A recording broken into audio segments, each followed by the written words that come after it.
आदाब नाज़रीन, खैर मकदम में आपका जी सलाम में और आपके साथ में हूं सऊद मोहम्मद खालिद। वक्त हो गया वर्ल्ड न्यूज का, कराएंगे आपको आलमी खबरों से बाखबर। अमेरिका ने ईरान पर आज एक बार फिर से सख्त पाबंदी आयद कर दी है। अमेरिका का कहना है कि ईरान के जौहरी और मिसाइल प्रोग्राम को रोकने के लिए यह पाबंदी लगाई गई है। वहीं ईरानी सदर हसन रूहानी ने कहा है कि अमेरिका ने ईरान के खिलाफ नफसियाती जंग छेड़ रखी है।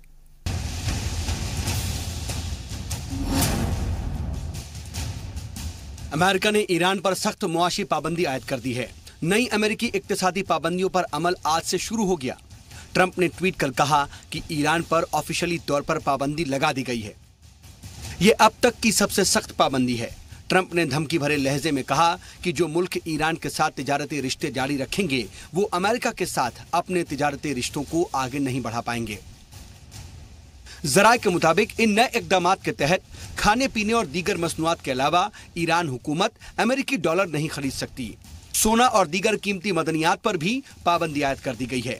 व्हाइट हाउस का कहना है कि तेहरान हुकूमत पर पाबंदी लगाने का मकसद ईरान के जौहरी और मिसाइल प्रोग्राम को रोकना है। But we want to put unprecedented pressure on the government of Iran to change its behavior. And so far, they've shown no indication they're prepared to do that. The president's made it clear repeatedly that he viewed the Iran nuclear deal as one of the worst in American diplomatic history. I thought he was right on target on that. We are not going to allow Iran to get nuclear weapons. वहीं Iran के खिलाफ नए सिरे से पाबंदी लगाए जाने पर सदर हसन रूहानी ने अमेरिका को सख्त तनकीद का निशाना बनाया है। उन्होंने कहा कि अमेरिका ने ईरान के खिलाफ साइकोलॉजिकल वॉर छेड़ रखी है। सरकारी टेलीविजन पर एक इंटरव्यू में रूहानी ने कहा कि एक तरफ अमेरिका हमारे साथ नए सिरे से जौहरी समझौता करने की बात कर रहा है, वहीं दूसरी तरफ उसी वक्त पाबंदी भी लगा रहा है। ये दोहरापन नहीं चलेगा। अमेरिकी सदर एक तरफ कहते हैं कि वो बातचीत के लिए तैयार हैं, लेकिन दूसरी तरफ पाबंदी आयद कर रहे हैं। ऐसे में बातचीत का क्या मतलब? अमेरिका ने ईरान के खिलाफ नफसियाती जंग छेड़ रखी है। ये इस तरह हुआ कि आप चाकू से वार कर रहे हैं और फिर कह रहे हैं कि बातचीत करना चाहते हैं। ऐसा करना है तो पहले चाकू हटाना पड़ेगा। वहीं अमेरिकी पाबंदी पर यूरोपियन यूनियन ने अफसोस का इजहार किया है। यूरोपियन यूनियन खारजा उमूर की चीफ फेडरिका मोघेरिनी ने कहा कि ईरान जौहरी डील की पासदारी कर रहा है। ऐसे में मुआशी पाबंदी से खित्ते में कशीदगी और बढ़ेगी। So the deal has two parts. Iran gives up their nuclear program and the international community opens up trade and economic relations with Iran. This second pillar has to be maintained if we want the first pillar to be maintained. And so far, Iran has been compliant fully with their nuclear commitments. We are doing our best to keep Iran in the deal, to keep Iran benefiting from the economic benefits that the agreement brings to the people of Iran, because we believe that this is the security interests of not only our region, but also of the world. If there is one piece of international agreements on nuclear non-proliferation that is delivering, it has to be maintained. आपको बता दें कि अमेरिकी सदर Donald Trump ने 2015 में Iran और 5 आलमी ताकतों के बीच हुए समझौते से दस्तबरदारी का ऐलान किया था। ट्रंप ने इस समझौते को एक तरफा और खराब करार दिया था, लेकिन यूरोपियन यूनियन इस समझौते को बचाने की पूरी कोशिश कर रहा है। अमेरिका ने पहले मरहले की पाबंदी लगाई है, आने वाले दिनों में ये मजीद बढ़ेगी। अब देखना यह है कि यूरोपियन और दीगर ममालिक अमेरिकी दबाव को कहां तक झेल पाते हैं। ब्यूरो रिपोर्ट, जी सलाम। और इस खबर पर मजीद बातचीत के लिए हमारे साथ मिडिल ईस्ट के एक्सपर्ट शौकत भारती साहब फोन लाइन के जरिए जुड़ चुके हैं। शौकत सर, बहुत इस्तकबाल आपका जी सलाम पर। सर, आप रूहानी साहब जो बात कह रहे हैं, मैं उस पर जरा आपसे जानना चाहूंगा कि एक तरफ उनके जरिए यह कहा गया कि एक तरफ अमेरिका बातचीत के लिए तैयार रहने की बात कर रहा है, दूसरी तरफ आप इस तरह की पाबंदी लगा रहा है, यानी कि एक तरह से चाकू रख करके फिर कहा जा रहा है कि हम बातचीत करने को तैयार हैं। इस पर क्या कहेंगे आप? देखिए, ये ट्रंप ने इस एग्रीमेंट को तोड़कर पूरी दुनिया को ये मैसेज दे दिया है कि वो अपने ही मुआहदे के ऊपर कायम नहीं रह सकता। और जिस तरह से पूरी दुनिया ने ट्रंप की मुखालफत की है इस एग्रीमेंट को तोड़ने की, तो उसको भी सारे लोग देख रहे हैं कि तो इससे तो एक बहुत बड़ा मैसेज दे दिया, क्या नाम है, ईरान ने उस एग्रीमेंट पर कायम रहकर एनरिचमेंट को रोककर, और जो AIA की पूरी रिपोर्ट आई है उसमें भी बता दिया कि ईरान ने जो वादा किया था उसको पूरा किया। तो वादा खिलाफी तो पूरी तरीके से जो किया है वो ट्रंप ने किया है, और ट्रंप को अगर किसी ने अप्रिशिएट किया है पूरी दुनिया में, उनको जो वीडियो मैसेज भेजा है तो इजरायली प्राइम मिनिस्टर नेतन्याहू ने भेजा है। इसके मतलब कि पूरी दुनिया एक तरफ थी और उन्होंने नेतन्याहू को, लेकिन सर अब अगर ये पाबंदी आयद कर दी गई है तो इससे ईरान पर क्या असर पड़ेगा? देखिए, ईरान का मामला यह है कि वो तकरीबन 40 साल से इस तरह का सैंक्शन झेल रहा है। तो ईरान तो को जितना एक्सपीरियंस है इस सिलसिले में किसी और को नहीं है, लेकिन हाँ, ईरान की पब्लिक पर ये अच्छा मैसेज गया कि एक तरफ जो है ये पब्लिक की सिंपैथी बता रहे हैं कि साहब ईरान में पब्लिक के ऊपर बड़ा जुल्म हो रहा है, ये हो रहा है, ये हो रहा है। दूसरी तरफ जब ये सैंक्शन लगाएंगे तो इसका असर सीधा सीधा ईरान की पब्लिक के ऊपर पड़ेगा।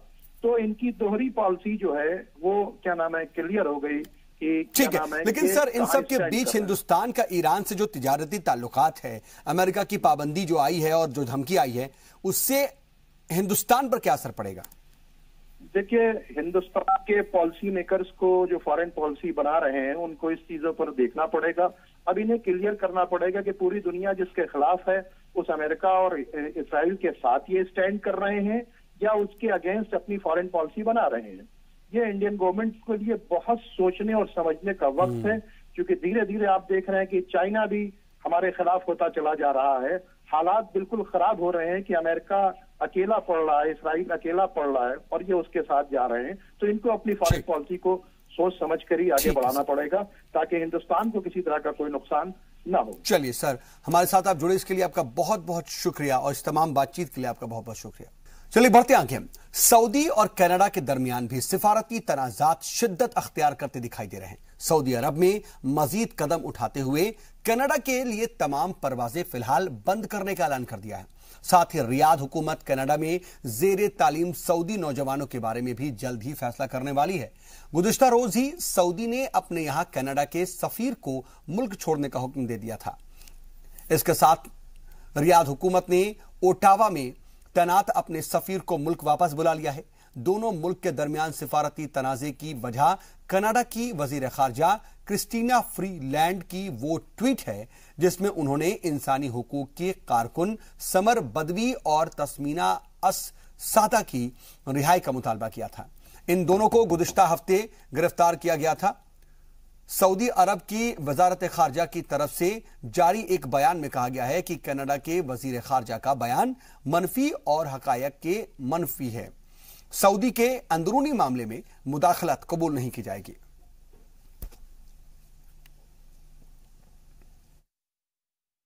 Some of those questions really at this point are questions for Saudi Arabia. We are waiting to hear from Saudi Arabia details of its response, and we look forward to hearing those details. In terms of Canada's position going forward, we absolutely, with great assuredness, stand by what we have said.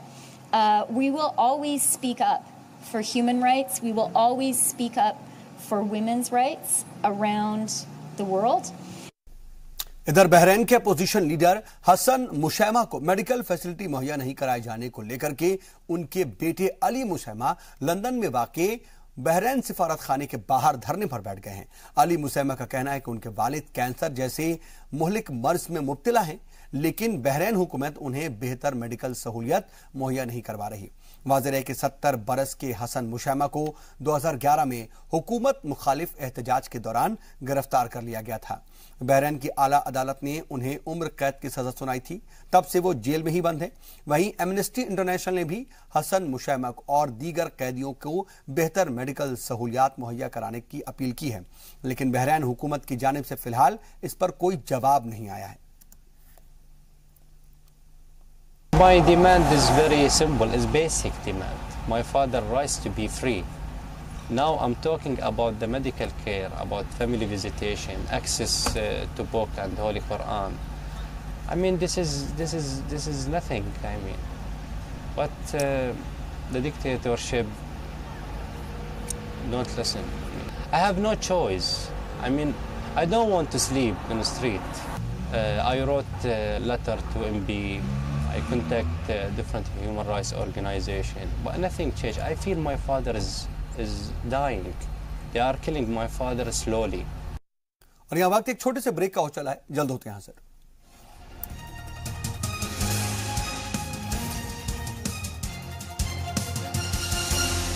Break के बाद एक बार फिर से आपका इस्तकबाल है। खबरों के सिलसिले को आगे बढ़ाते हैं।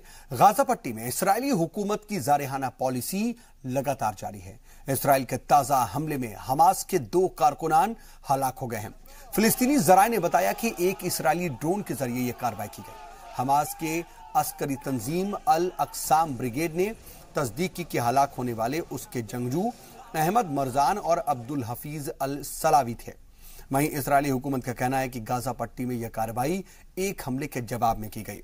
वाज़ेह है कि मिस्र और अक़वाम मुत्तहिदा की सालिसी में पिछले दिनों जंगबंदी का ऐलान किया गया था, लेकिन उसके बाद से अब तक इस्राएली अफवाज के हमले में दर्जनों फिलिस्तीनी हलाक हो चुके हैं।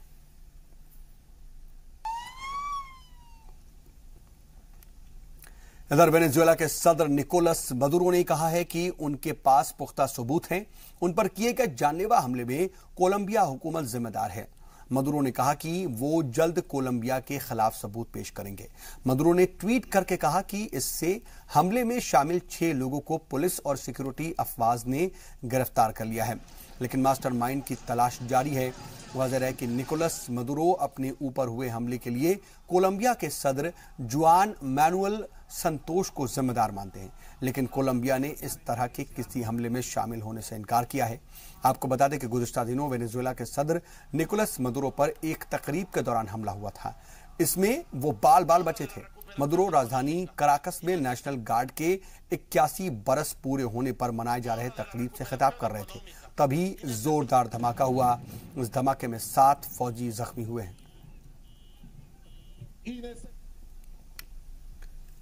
अमेरिकी सदर डोनाल्ड ट्रंप की इंतखाबी मुहिम के साबिक सरबराह पॉल मानाफोर्ट ने उनके हवाले से नए इंकशाफात सामने आए हैं। एक अमेरिकी अखबार के मुताबिक मानाफोर्ट ने एक काबिले एतमाद साथी रिक गेट्स ने यह कहा है कि वो और मानाफोर्ट बैरून मुल्क 15 गैर कानूनी बैंक अकाउंट चला रहे हैं। बताया गया है कि उन दोनों ने ऐसा टैक्स की चोरी के लिए किया था। यह बताया गया। पॉल मानाफोर्ट को पहले ही अमेरिकी इंतखाबी मुहिम में रूसी मुदाखलत से मुताल्लिक मुकदमे का सामना करना पड़ रहा है। वाज़ेह है कि 2016 के सदारती इंतखाबात में मुबैना तौर पर रूस के दखल की जांच FBI के साबिक डायरेक्टर रॉबर्ट मुलर कर रहे हैं। ताहम इन नए इल्जामात का इस मुकदमे से बराह रास्त कोई ताल्लुक नहीं है।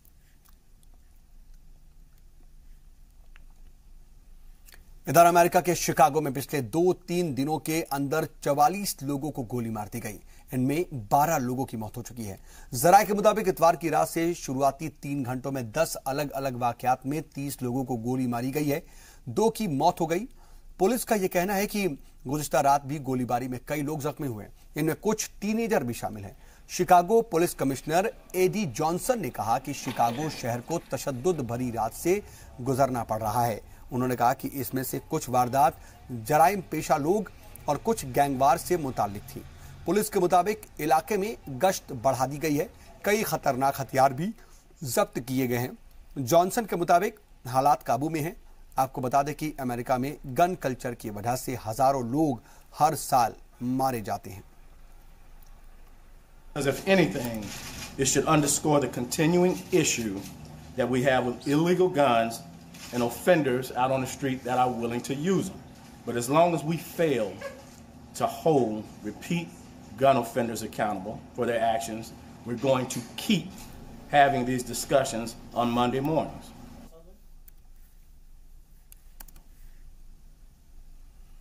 इधर बांग्लादेश में तलबा के एहतजाज के बाद हुकूमत ने एक नया कानून बनाया है, जिसके तहत उन लोगों की मौत की सजा दी जाएगी जिनकी वजह से सड़क हादसों में किसी की जान चली जाती है। अब यहां सड़क हादसों में किसी जान लेने वाले को कम से कम 5 साल की और ज्यादा से ज्यादा मौत की सजा दी जाएगी। बांग्लादेश की सड़कों पर पिछले 1 हफ्ते से बड़े पैमाने पर तलबा एहतजाज कर रहे हैं। इसकी वजह से राजधानी ढाका की रफ्तार भी थम गई थी। दरअसल 29 जुलाई को राजधानी ढाका में एक तेज रफ्तार बस ने एक लड़के और एक लड़की को कुचल दिया था। हादसे में दोनों की मौत हो गई थी। उनकी मौत के बाद से ही ढाका में एहतजाज का सिलसिला जारी है। एहतजाजी तलबा और हुकूक इंसानी ग्रुप ने तशद्दुद के लिए हुकूमत और बरसरे इक़्तिदार पार्टी के कारकुनान को जिम्मेदार ठहराया है। इनका कहना है कि अवामी पार्टी के कारकुनान ने तलबा पर हमले किए, उन्हें मारा पीटा, लेकिन हुकूमत ने इन तमाम इल्जामात से इनकार किया है। इधर दुनिया भर में हुकूक इंसानी पर नजर रखने वाली तंजीम ह्यूमन राइट्स वॉच ने बांग्लादेश में रह रहे रोहिंग्याओं की जिंदगी को बेहतर बनाने की अपील की है। इस तंजीम का कहना है कि बांग्लादेश की सरहद पर रोहिंग्या मुसलमान बेहद खराब हालात में जिंदगी गुजार रहे हैं। बता दें कि काक्स बाजार में मानसून की वजह से लोगों की हालत बेहद खराब हो रही है। आए दिन मिट्टी के तोंदे गिरने की वजह से, बीमारी की वजह से भी रोहिंग्याओं की मौत हो जा रही है। ह्यूमन राइट्स वॉच का यह कहना है कि उन्हें ऐसे जजीरे पर भेजने की प्लानिंग को खारिज करना चाहिए जहां बाढ़ का खतरा रहता है। म्यांमार छोड़कर के जाने के वो मजबूर हुए करीब 10 लाख रोहिंग्या मुसलमान जुनूबी बांग्लादेश में रह रहे हैं और इनमें से करीब 7 लाख पिछले साल अगस्त में ही म्यांमार की फौजी मुहिम के बाद भाग करके यहां पर आए हैं।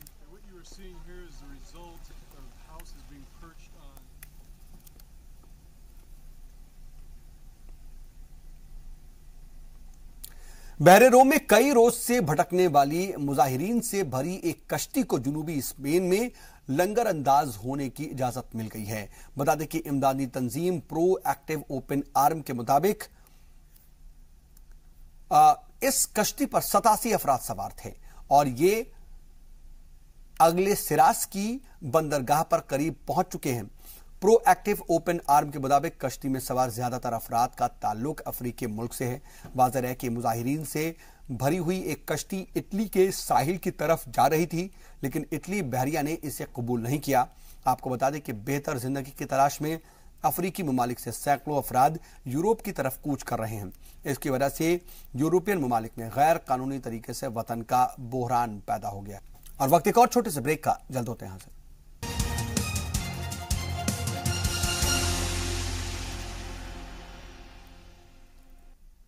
ब्रेक के बाद एक बार फिर से आपका इस्तकबाल है। खबरों के सिलसिले को आगे बढ़ाते हैं। इंडोनेशियाई जजीरे लोम्बुक में आए शदीद जलजले के बाद हर तरफ यहां पर तबाही का मंजर दिखाई दे रहा है। बता दें कि इस शदीद जलजले में अब तक हलाक होने वालों की तादाद 105 को पार कर चुकी है। मकामी हुक्काम के मुताबिक जलजले में सैकड़ों अफराद जख्मी हुए हैं, जबकि हजारों इमारतों को भी नुकसान पहुंचा है। राहत और बचाव का काम यहां पर लगातार जारी है और मलबे से लाशें और जख्मियों को लगातार निकाला जा रहा है। बचाव दल मुतासरा इलाकों में लगातार पहुंचने की कोशिश कर रहा है और लोगों को यहां पर खाने पीने की अशिया मुहैया करवा रहा है। जानकारी के मुताबिक लंबोक में 20,000 लोग बेघर हो गए, जबकि 236 लोग जख्मी हुए हैं। जराये के मुताबिक जिली जजीरे में 7 सयाहों की मौत के बाद 4,600 गैर मुल्की सयाहों को वहां से निकाल दिया गया। इस खतरे को देखते हुए इंडोनेशिया घूमने आए सयाह आनन फानन में किसी भी तरह से वहां से निकलने की कोशिश कर रहे हैं।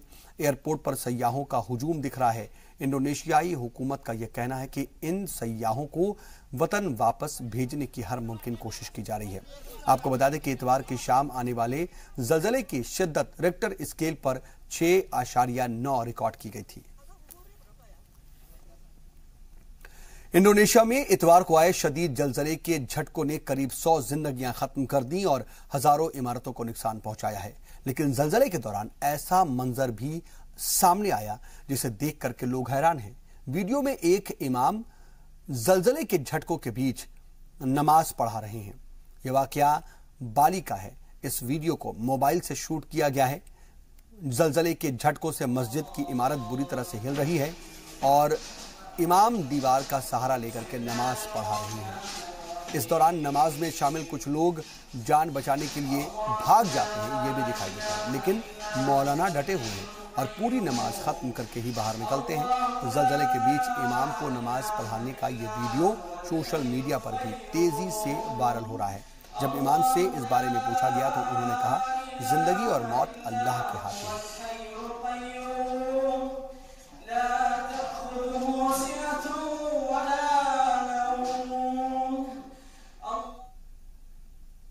खास बात यह रही कि इस शदीद जलजले में भी इमाम की जान बच गई। इधर इटली में 48 घंटे के अंदर 2 अलग अलग हादसों में 16 गैर मुल्की मजदूर मारे गए।